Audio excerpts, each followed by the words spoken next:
નમસ્કાર દર્શક મિત્રો, સિટી ન્યૂઝમાં આપ સૌનું સ્વાગત છે। સમાચારોની શરૂઆત કરતા પહેલા એક નજર આજના મુખ્ય સમાચારો પર।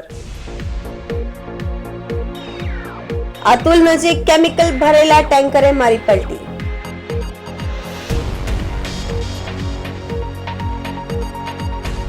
કપરાડામાં ટામેટા ભરેલા ટેમ્પોએ મારી પલટી।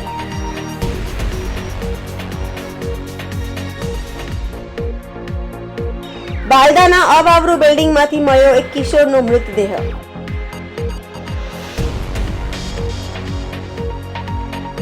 રેપ વિથ મર્ડરનો મામલો, સૌપ્રથમ આરોપીને ઝડપનાર જીઆરપી જવાનોને અપાયું રોકડ ઇનામ। હવે સમાચાર વિગતવાર જોઈએ। વલસાડના અતુલ નજીક નેશનલ હાઈવે પરની ઘટના, કેમિકલ ભરેલા ટેન્કરે મારી પલટી।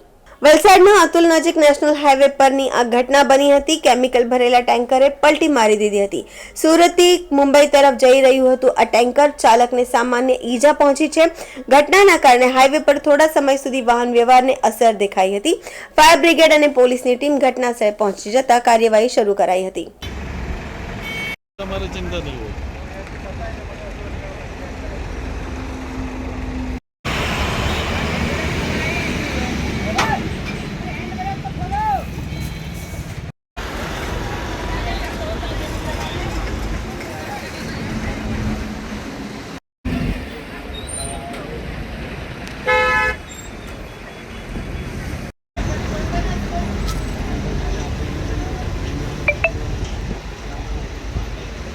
નેશનલ હાઈવે 48 ઉપર મુંબઈથી સુરત તરફ જતું ટેન્કર પલટી મારેલું હતું, જેમાં અમને કોલ મળતા તાત્કાલિક ઘટનાસ્થળ ઉપર પહોંચી વલસાડ ફાયર બ્રિગેડ તથા વલસાડ પોલીસ અને આવીને જાણવા મળેલ ટેન્કર પલટી થઈ ગયેલું હતું, જેમાં કેમિકલ હતું। જે ધ્યાન લઈને ડેટા શીટ જોઈને જાણવા મળેલું કે શેમ્પૂનું કોઈ કેમિકલ છે, જે થોડી વાર માટે અમે ટ્રાફિક જામ કરાવેલું। ત્યારબાદ ટેન્કરને સાઈડમાં કરાવી અને અત્યારે પરિસ્થિતિ નોર્મલ છે। અને કેટલા જણને ઈજા થઈ છે સમગ્ર એક્સિડન્ટ? ડ્રાઈવર હતો, ડ્રાઈવરને થોડી ઈજા થયેલી, જેને હોસ્પિટલ ખસેડવામાં આવ્યો છે। એક્સિડન્ટ થવાનું ટ્રાફિક કારણ શું જાણવા મળ્યું? પલટી મારેલું હતું। વલસાડના કપરાડાની ઘટના, ટામેટા ભરેલા ટેમ્પોએ મારી પલટી, હજારો કિલો ટામેટા રોડ પર પથરાયા। વલસાડના કપરાડાની ઘટના, ટામેટા ભરેલા ટેમ્પોએ મારી પલટી, હજારો કિલો ટામેટા રોડ પર પથરાયા। નાસિક તરફથી ટેમ્પો ટામેટા ભરી વડોદરા તરફ જઈ રહ્યો હતો। ટેમ્પોમાં 250 કેરેટમાં 6200 કિલોથી વધુ ટામેટા ભર્યા હતા। ટેમ્પો પલટી મારતા ટામેટા રોડ પર ફેંકાયા હતા। ટેમ્પો ચાલકનો ચમત્કારિક બચાવ થયો છે।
एक्सीडेंट कैसे हुआ?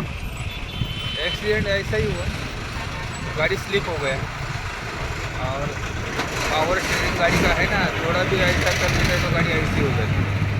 कहाँ जा रहा था गाड़ी? गाड़ी वडोदरा जा रही थी। कहाँ से आ रही थी? गाड़ी नासिक से आ रही थी, बड़ौदा जा रहा हाँ, गाड़ी कहाँ से आ रहा था? नासिक से बड़ौदा जा रहा था। एक्सीडेंट होने का कारण एक्सीडेंट होने का कारण गाड़ी स्लिप हो गया ना, किसी को लगा? किसी को कुछ नहीं लगा। સમાચારોમાં સમય છે નાનકડા વિરામનો। વિરામ બાદ આપ જોઈ શકશો। બાલદાના અવાવરૂ બિલ્ડિંગમાંથી મળ્યો એક કિશોરનો મૃતદેહ।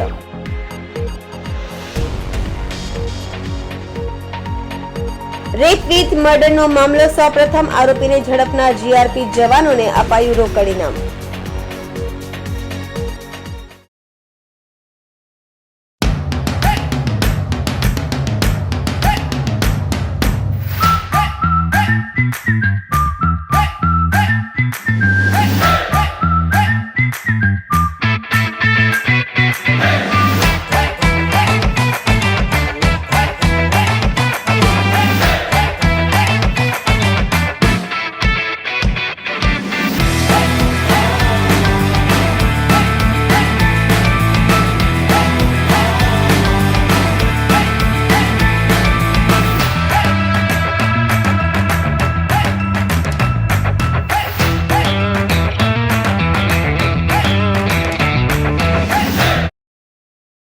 Super Tire, a lifestyle tire store. GIDC Crossroad, Vapi. વિરામ બાદ આપનું સ્વાગત છે. વલસાડના પાડીના બાલદાની સનસનીખેજ ઘટના અવાવરૂ બિલ્ડિંગમાંથી મળ્યો એક કિશોરનો મૃતદેહ. વલસાડના પાડીના બાલદાની સનસનીખેજ ઘટના સામે આવી છે. અવાવરૂ બિલ્ડિંગમાંથી એક કિશોરનો મૃતદેહ મળ્યો છે. નિર્માણાધીન અવાવરૂ બિલ્ડિંગના લિફ્ટના અંડરગ્રાઉન્ડ પેસેજમાં ઈંટોની નીચે દબાયેલી હાલતમાં આ મૃતદેહ મળી આવ્યો હતો. મૃતક અતુલ યોગેન્દ્ર સેન જન્મદિવસના દિવસે આગળના દિવસથી જ ગુમ થયો હતો. ગઈકાલે જ મૃતક અતુલનો જન્મદિવસ હતો. પિતા અને કાકા શોધવા જતા અવાવરૂ બિલ્ડિંગમાંથી શંકાસ્પદ હાલતમાં મૃતદેહ મળ્યો હતો. હત્યાની આશંકા સેવાઈ રહી છે. જિલ્લા પોલીસ વડા સહિત પોલીસ એફએસએલ સહિતનો કાફલો ઘટના સ્થળે પહોંચી ગયા છે. બનાવને ગંભીરતાથી લઈ પોલીસનો તપાસનો ઘમઘમાટ શરૂ કર્યો છે.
પોલીસ સ્ટેશન વિસ્તારના બાલદા ગામમાં જે અવાવરૂ બિલ્ડિંગ છે એ બિલ્ડિંગમાંથી ગ્રાઉન્ડ ફ્લોર ઉપર જે લિફ્ટનું ડક્ટ હોય, અવાવરૂ બિલ્ડિંગનું લિફ્ટનું ડક્ટ જે તે સમયે બનાવેલું હોય, એ લિફ્ટનું ઓપન ડક્ટ છે, એમાંથી એક શંકાસ્પદ હાલતમાં ડેડ બોડી મળી છે.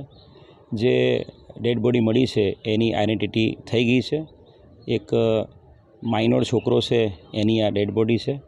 એના પિતા દ્વારા એની આઈડેન્ટિટી કન્ફર્મ કરવામાં આવી છે અને એફએસએલ અને ડોગ સ્ક્વોડ તમામ ટીમો બોલાવી લેવામાં આવી છે. DYSP, PI Pardi police station, PI crime branch SOG તમામ કાફલો ઘટના સ્થળે છે. એફએસએલની ટીમ દ્વારા તમામ તપાસ કર્યા બાદ બોડીનું પ્રોપર પોસ્ટમોર્ટમ કરવામાં આવશે અને જે પણ કારણ આવશે એના આધારે આગળ ગુનો દાખલ કરીને તજવીજ હાથ ધરવામાં આવશે. પ્રાથમિક જે લાગે છે એ પ્રમાણે એની પર બોડી પરથી ઈંટો એની પર મળેલી છે અને જે અવાવરૂ બિલ્ડિંગમાં છે એટલે કદાચ અવાવરૂ બિલ્ડિંગમાં કોઈની સાથે આવેલો હોય અને પછી કંઈક માથાકૂટ થઈ હોય એવું શક્યતાઓ જણાય છે. પણ આગળ ક્રાઇમ બ્રાન્ચ દ્વારા અને પારડી પોલીસ અને પીઆઈ દ્વારા તપાસ હાથ ધરવામાં આવી રહી છે. સમાચારોમાં ફરી સમય છે નાનકડા વિરામનો. વિરામ બાદ આપ જોઈ શકશો. રેપ વિથ મર્ડરનો મામલો સૌપ્રથમ આરોપીને ઝડપનાર જીઆરપી જવાનોને અપાયું રોકડ ઇનામ.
વિરામ બાદ ફરી આપનું સ્વાગત છે.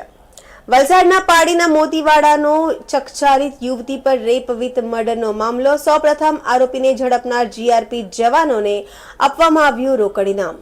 વલસાડના પાડીના મોતીવાડાનો ચકચારિત યુવતી પર રેપ વિથ મર્ડરનો મામલો. સૌપ્રથમ આરોપીને ઝડપનાર જીઆરપી જવાનોને રોકડ ઇનામ આપવામાં આવ્યું છે. જીઆરપી જવાન મનોજ થોરાત અને ચંદ્રકાંત ગામિતને રોકડ ₹51,000 આપી સન્માન કરવામાં આવ્યું છે. મોતીવાડા ગ્રામ પંચાયતના સરપંચે આરોપીને ઝડપનાર માટે જાહેર કર્યું હતું ઇનામ. ખોખાર સિરિયલ કિલર આરોપી રાહુલસિંહ જાટને ઝડપનાર પોલીસ ટીમનું સન્માન કરવામાં આવ્યું છે.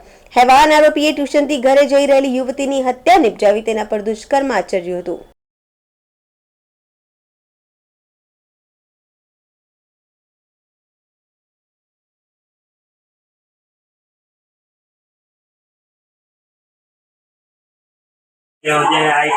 આરોપી અમારો જે પકડાઈ ગયો છે આગળ જતા એ બહુ વધારે ક્રિમિનલ ક્રાઇમ કરશે, પણ તમે તમારી હોશિયારી તમારી દીકરીના લીધે આ કામ અટકી ગયું છે અને ક્રાઇમ કરવાનું બધું અટકી ગયું છે.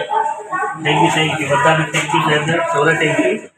આ ગુરુવારે જે અમારા ગામમાં જે ઘટના બનેલી દુઃખદ ઘટના બનેલી હતી એ બદલ અમે ગામ વતી સરપંચશ્રી વતી જે 51,000નું ઇનામ રાખ્યું હતું એ રેલવે પોલીસને આજે અમે આપ્યું છે અને રેલવે પોલીસનો ખૂબ ખૂબ આભાર માનીએ છીએ.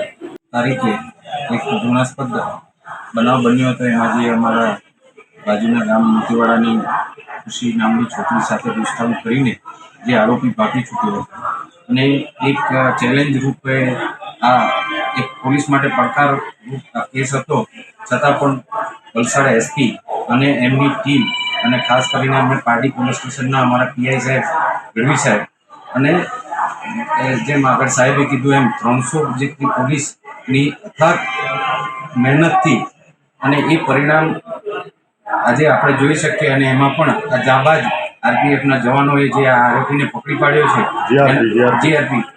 જીઆરપીના રેલવે પોલીસના જે જાબાજ જવાનોએ જે આરોપીને પકડી લીધો છે એમની હિંમતને બિરદાવવા અને અમે જે અગાઉ અમારા સરપંચ જયસુખભાઈએ જેમ કીધું હતું કે જે કોઈ આરોપીને પકડશે એને અમે પર્સનલ 51,000 રૂપિયાનું ઇનામ આપીશું. એ ઇનામ અને એમને આ હિંમતને બિરદાવવા આજરોજ અમે ઉપસ્થિત થયા છે. સાથે અમારા પારડી પોલીસ સ્ટેશનના પીઆઈ ગઢવી સાહેબ પણ છે. તો આ કેસમાં જેમણે પણ ખાસ કરીને એસપી સાહેબ અને એમની ટીમ એસઓજી એલસીબી અને તમામ ડિપાર્ટમેન્ટે જે મહેનત કરી સૌનો આભાર વ્યક્ત કરીએ છીએ અને આવ્યું કામ તમને વારંવાર સફળતા મળે એવી અમે આશા રાખીએ છીએ. જય હિન્દ. સિલીમાં એક કેમિકલ કંપની છેલ્લા કેટલાક સમયથી પાવર કટ હોવા છતાં ડીઝલ જનરેટર પર ચલાવવામાં આવી રહી હતી, જ્યાં દરરોજ અનેક ટેન્કરો આવતા જતા હતા. જો કે લગભગ 5 દિવસ પહેલા કલેક્ટરના આદેશથી પ્રદૂષણ વિભાગ અને મામલતદારની ટીમે આખી કંપની પર પહોંચીને કંપનીને સીલ કરી દીધી છે. દાદરાનગર હવેલીના પ્રાંગણમાં એસ્ટેરિક્સ નામની કંપનીને વહીવટી તંત્ર દ્વારા સીલ કરવામાં આવી હતી. આ કંપની ઘણા સમયથી દિલ્હીમાં ચાલી રહી હતી. થોડા મહિના પહેલા પાવર કપાઈ ગયો હતો, તે પછી પણ કંપનીમાં ઘણા ટેન્કર આવતા અને જતા હતા અને કંપની ડીઝલ જનરેટર દ્વારા ચાલતી હતી અને તે એક સચિન સુખલા નામના વ્યક્તિ દ્વારા ચલાવવામાં આવતી હતી, જેમાં કેટલાક શ્રમિકો પણ કામ કરી રહ્યા હતા અને ત્યાંથી આવતા જતા કેમિકલને નાના ડ્રમ ભરીને અન્ય જગ્યાએ ટ્રાન્સફર કરવામાં આવ્યું હતું. કલેક્ટરના આદેશ મુજબ પ્રદૂષણ વિભાગ અને મામલતદારની ટીમ આ કંપની પર પહોંચી હતી અને કંપનીને સીલ કરી દીધી હતી. જો કે હજુ સુધી વિભાગ દ્વારા મીડિયાને સંપૂર્ણપણે માહિતી આપવામાં આવી નથી. આ કંપનીમાં ઉત્પાદિત કેમિકલ ખૂબ જ ખતરનાક અને જોખમી છે. સીલ સ્થિત કંપની કોણ ચલાવતું હતું અને પાવર કટ થયા પછી પણ આટલા દિવસો સુધી કંપની કોની સૂચના પર ચાલી રહી હતી? આખરે કંપનીને કેમ સીલ કરવામાં આવી છે? આ વિભાગે મીડિયા સાથે સંપૂર્ણ માહિતી શેર કરવી જોઈએ, જેથી કરીને સાચી માહિતી લોકો સુધી પहुंची सके. सील करने आए थे तब आए थे ना सर? तो सर अपना पुलिस तो चक्कर मारता था. रेजिंग बनता है सर, इसमें क्या एसटी जब सर वो कंपनी चालू था अचानक में सील हुआ. 4-5 महीने करता सर माल टैंकर नाइट डे मिला के 2 गाड़ी तो जाता था. वही जब मैं माल भरता हूँ कि माल में क्या रहता था, क्या आपको दिखता? रेजिंग रहता है. रेजिंग. समाचार पूरा करता पहला एक नजर આજના મુખ્ય સમાચારો પર. અતુલ નજીક કેમિકલ ભરેલા ટેન્કરે મારી પલટી.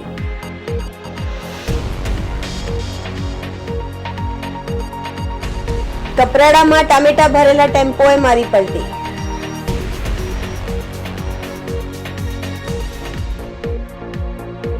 બાલદાના અવાવરૂ બિલ્ડિંગમાંથી મળ્યો એક કિશોરનો મૃતદેહ.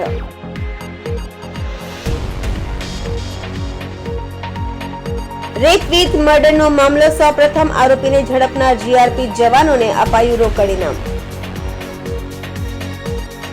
તો આ હતા અત્યાર સુધીના સમાચાર. જોતા રહો સિટી ન્યૂઝ. નમસ્કાર.